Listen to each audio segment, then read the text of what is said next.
The crystal chandeliers sparkled like frozen tears above the marble foyer, casting fractured rainbows across walls that had never heard laughter. Catherine Moretti stood with her single battered suitcase, her hands trembling slightly as the butler's disapproving gaze swept over her worn shoes and second-hand coat. She was 23 years old, carrying a nursing degree she couldn't afford to complete and debts that followed her like shadows. The job posting had been simple. Live-in maid for the Winchester estate, room and board included, salary generous enough to save her drowning family. What it hadn't mentioned was the silence that hung over this mansion like a shroud, or the boy in the wheelchair who sat motionless by the window, staring at nothing. "The master will see you now," the butler intoned, and Catherine followed him through corridors that smelled of expensive emptiness and old grief. James Winchester III sat behind a desk that probably cost more than Catherine's childhood home. At 42, he still carried the sharp-featured handsomeness of old money, but his eyes were hollows, and his shoulders curved inward as though protecting a wound that never healed. He barely looked up when she entered. "You understand the position?" he asked, his voice flat. "General household duties. My son requires no special attention. We have nurses for that. You'll clean, cook when the chef is off, and maintain discretion about our family affairs." "Can you do that?" Catherine hesitated. In that pause, she heard something that made her stomach clench, a crash from somewhere above, followed by shouting, then nothing. James Winchester didn't even flinch. "Your son," she began carefully, "the posting mentioned. My son is not your concern." The words came out like a blade. "He has every medical professional money can buy. What he doesn't need is another person trying to fix what can't be fixed. Do we understand each other?" Catherine should have agreed. She needed this job desperately. Her mother's medical bills were crushing them. Her younger sister's college fund had been raided to pay for treatments that hadn't worked. This salary could save them all. But she'd spent 3 years in nursing school before the money ran out, and she'd learned to hear what people didn't say. In James Winchester's rigid control, she heard terror. In his dismissal of his son, she heard unbearable guilt. "I understand," she said quietly, which wasn't quite a lie. She met Ethan Winchester on her 3rd day. She'd been cleaning the library when she heard the soft whir of an electric wheelchair. He appeared in the doorway like a ghost, 12 years old, with his father's dark hair and his mother's gray eyes, which Catherine knew only from the portraits that lined the stairs. Margaret Winchester had died 4 years ago. Everyone in town knew the story, whispered it in grocery stores and coffee shops with that particular tone reserved for tragedies involving the wealthy. The accident had killed Margaret instantly. Ethan had survived, but the spinal injury left him paralyzed from the waist down. "That's what the doctors said. That's what everyone believed. You're new," Ethan said. His voice was soft, carefully neutral, the voice of someone who'd learned not to hope for anything. "I'm Catherine. Cat, if you prefer. They usually don't last long. The new people." He said it without accusation, just stating a fact. "My dad fires them, or they quit. Last one made it 6 weeks. Catherine sat down on the arm of a leather chair, making herself level with his gaze. Up close, she could see the tightness around his eyes, the way his hands gripped the wheelchair arms even when sitting still.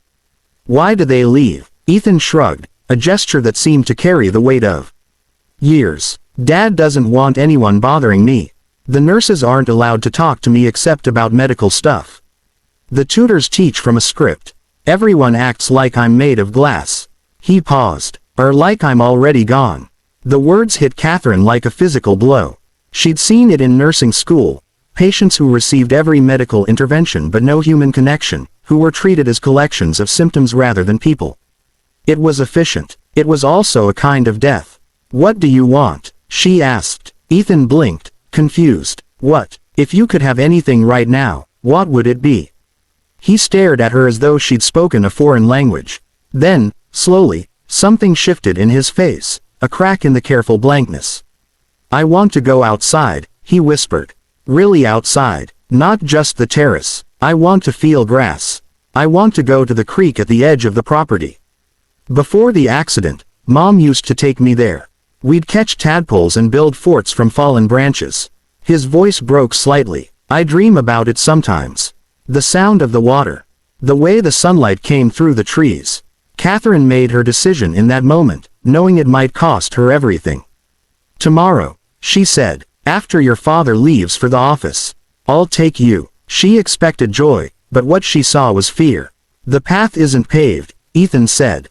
"The wheelchair can't. Then we'll figure it out." That night, Catherine researched all-terrain wheelchairs and found nothing in the Winchester garage except medical equipment that looked barely used. She discovered something else, though, while putting away laundry in Ethan's room. Hidden under his bed were physical therapy logs from 2 years ago, marked with notes in a frustrated hand. Patient shows no motivation. Refuses exercises. Recommend psychiatric evaluation. But there were older logs too, from right after the accident. Patient demonstrates strong will. Pain tolerance high, showing early signs of potential mobility recovery with intensive therapy. Something had changed. Something had broken in Ethan that had nothing to do with his spine. She found James Winchester in his study at midnight, working through papers with the mechanical determination of a man avoiding sleep. "Mr. Winchester, I need to ask you something about Ethan." His jaw tightened. "I told you. Why did he stop trying?" The question landed like a stone in still water. James's face went white, then red, then carefully blank. "That's not your business. He told me he wants to go to the creek. The place he used to go with his mother." James stood abruptly, knocking papers to the floor. Don't you dare bring her into this." Catherine held her ground, even as her heart hammered. "Mr. Winchester, I read his physical therapy logs. 2 years ago he just stopped. The doctors said he lost motivation, but that's not it, is it?" Something happened. The silence stretched so long she thought he might fire her on the spot. Then James Winchester did something she suspected he rarely did. He collapsed back into his chair and told the truth. "It was my fault," he said, his voice barely audible. "The accident. We were arguing, Margaret and I. Something stupid about my work hours, about missing Ethan's soccer game. I was driving. I was angry. I didn't see the truck run the light until too late." He pressed his hands over his face. "She died instantly. Ethan, when he woke up in the hospital and realized he couldn't walk, the first thing he asked was whether it was his fault. Whether he'd distracted me. And what did you tell him?" "I told him," James's voice cracked. "I told him the truth. That it was my fault. That I'd been arguing with his mother. That my anger killed her and took his legs." Catherine felt tears burning her eyes, and he heard that he was part of the argument. That his existence, his needs, were the reason for the fight. "I was trying to take the blame. You gave it to both of you. And then you built this fortress where nobody's allowed to feel anything or want anything or try for anything because trying means risking more loss." She stepped closer. "Mr. Winchester, your son hasn't given up on walking. He's given up on deserving to walk." The words hung in the air like an accusation and an absolution at once. "I don't know how to fix this," James whispered. "Neither do I," Catherine admitted. "But tomorrow, I'm taking him to the creek. And you should come with us." The next morning, Catherine found Ethan already awake, staring out his window at the grounds he hadn't crossed in 4 years. "Did you ask my dad?" he said. "I told him. There's a difference." James appeared in the doorway behind her, dressed not in his usual business suit but in jeans and a shirt Catherine suspected he hadn't worn in years. Ethan's eyes went wide. "Dad, I'm coming with you," James said. "If you'll have me." What followed wasn't graceful or easy. James carried Ethan down the front steps while Catherine brought the wheelchair. At the edge of the lawn where the manicured grass gave way to wild ground, they all stopped. "The chair won't make it through that terrain," Ethan said, and Catherine heard the resignation in his voice, the expectation of disappointment he'd learned to preemptively accept. "Then we adapt," Catherine said. She'd brought blankets, padding, and a garden cart she'd found in the greenhouse. Together, she and James created a makeshift transport, cushioned and stable. It looked ridiculous, this millionaire and his maid hauling his son through the woods in a glorified wagon. It was also the first real thing that had happened in this family in years. The creek was smaller than Catherine expected but more beautiful, a clear stream tumbling over smooth stones, dappled with leaf shadow and morning light. James lifted Ethan from the cart and carried him to the water's edge, settling beside him on the bank. For a long moment, nobody spoke. Then Ethan reached down and let his fingers trail in the cold water. She liked the sound, he said softly. Mom, she said it reminded her that things keep moving, even when we think we're stuck. James's breath hitched. I'm sorry, he said. Ethan, I am so sorry. Not just for the accident. For shutting down. For making you think that you had to stop trying because I couldn't bear to watch you hurt. I thought. Ethan's voice was barely a whisper. I thought if I got better, if I walked again, it would mean she died for nothing. Like I had to stay broken because she was gone. Oh, God. James pulled his son against him. No, Ethan. Your mom loved you more than anything in this world. If she could see you now, the only thing that would break her heart is knowing you've been holding yourself back. He pulled away enough to look his son in the eyes. She'd want you to fight. To try. To live so completely that it honors what she can't have anymore. Ethan crumpled then, and James held him while 4 years of grief finally poured out. Catherine turned away, giving them privacy, but James called to her. Thank you, he said simply. For seeing what I was too afraid to look at. The change didn't happen overnight.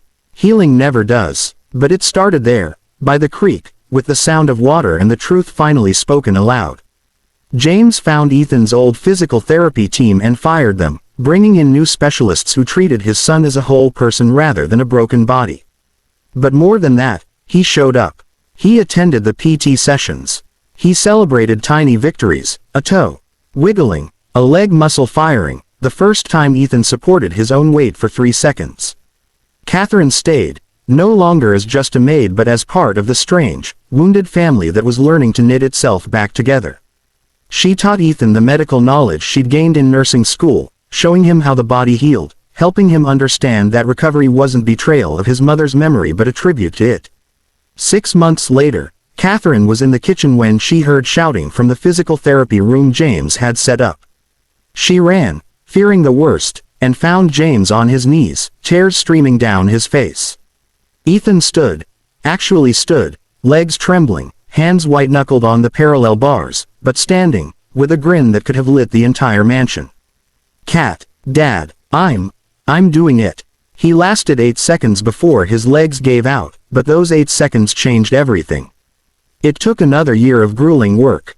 There were setbacks and frustrations, days when Ethan cried from pain and exhaustion, days when James had to leave the room because watching his son struggle was unbearable. But they pushed through together, all 3 of them. On the 2-year anniversary of Catherine's arrival, Ethan walked unassisted from his bedroom to the creek. It took 40 minutes, with breaks and trembling legs and determination that seemed to radiate from him like heat. James walked beside him, not helping unless asked, learning to let his son struggle and triumph on his own terms. At the creek, Ethan stood in the water up to his ankles, feeling the current, alive in a way that had nothing to do with just his legs working. She'd be proud of you, James said. She'd be proud of us, Ethan corrected. He looked at his father, then at Catherine. All of us. Catherine's phone buzzed with a text from her sister. Mom's last bill is paid off. We're free. How can I ever thank you? She looked at Ethan standing in the creek, at James with his arm around his son, at the way sunlight filtered through the trees exactly as Ethan had described from his memories. She thought about how she'd come here broken too, carrying her own grief and failure, and how healing others had somehow healed her as well. No thanks needed, she typed back. I'm exactly where I need to be. That evening, the 3 of them sat on the terrace as the sun set over grounds that no longer felt like a prison. James had loosened his tie. Ethan sat in his wheelchair not because he had to but because walking still tired him, and Catherine had kicked off her shoes, no longer trying to maintain the formal distance between employer and employee. What do you think would have happened, Ethan asked quietly, if Kat hadn't come? James considered the question seriously. I think we would have stayed frozen. I would have kept trying to protect you from pain by preventing you from feeling anything at all. You would have stayed locked in guilt that was never yours to carry. We would have lived in this beautiful house and died inside it, bit by bit, without ever really being alive. That's dark, Dad. That's honest. James looked at Catherine. Sometimes the people who save us aren't the ones we expect. Sometimes they're stubborn young women who refuse to accept that broken is the same as finished. Catherine felt her face flush. I just asked what he wanted. Everyone else was so busy deciding what he needed. That's not a just, James said. That's everything. 3 years later, Catherine stood in the same foyer where she'd arrived with one battered suitcase. Now she had a completed nursing degree, paid for by James's scholarship in Margaret Winchester's name. Ethan stood beside her without assistance, preparing for his first day at the local high school, nervous and excited in equal measure. James had restructured his entire company to spend more time at home, and the mansion that once echoed with silence now rang with music and laughter and the messy sounds of life being lived. You don't have to go, Ethan said, though they'd had this conversation a dozen times. Your family now. I know, Catherine said. But there are other families out there, frozen in their own grief. Other people who need someone to ask them what they want instead of telling them what they can't have. She'd been accepted to a graduate program in rehabilitative therapy, with plans to specialize in treating patients whose physical conditions were tangled up with trauma and loss. The Winchesters had shown her that medicine without compassion was just mechanics, and that sometimes the most powerful intervention was simply seeing people as human. Promise you'll visit, James said, and hugged her with the unself-conscious warmth of someone who'd learned that letting people in was stronger than keeping them out. Every month, Catherine promised. And you have to promise me something. Anything. Keep living. Keep trying. Keep believing that stuck isn't the same as finished. As she drove away from the Winchester estate, Catherine glanced in her rearview mirror. Ethan and James stood on the front steps, waving, backlit by the warm light spilling from the house. They looked like what they were. Survivors, healers, a family that had learned the hard way that love meant witnessing each other's pain and celebrating each other's victories with equal intensity. The story spread through the community, as stories do. The millionaire's son who learned to walk again. But those who heard it secondhand missed the truth at its center. Ethan hadn't been unable to walk because of his injury. He'd been unable to try because he'd learned that trying meant risking loss, disappointment, and more grief than he could bear. Catherine hadn't healed his legs. She'd reminded him that being human meant trying anyway, that love wasn't about preventing pain but about standing witness to it. That the bravest thing anyone can do is want something when everything in their history says wanting leads to loss. Years later, when Catherine ran her own rehabilitative therapy center, she kept a photo on her desk. It showed a boy standing in a creek, sunlight filtering through trees, his father beside him, all of them laughing at something long forgotten. Beneath it, she'd written the words she told every new patient. The question isn't whether you can heal. The question is, what do you want? And are you brave enough to try for it? Because in the end, that's what changed everything for Ethan Winchester. Not a medical miracle, not expensive treatments, just one person who saw him as someone capable of wanting, deserving, and fighting for his own life. And sometimes, that's the only miracle anyone needs.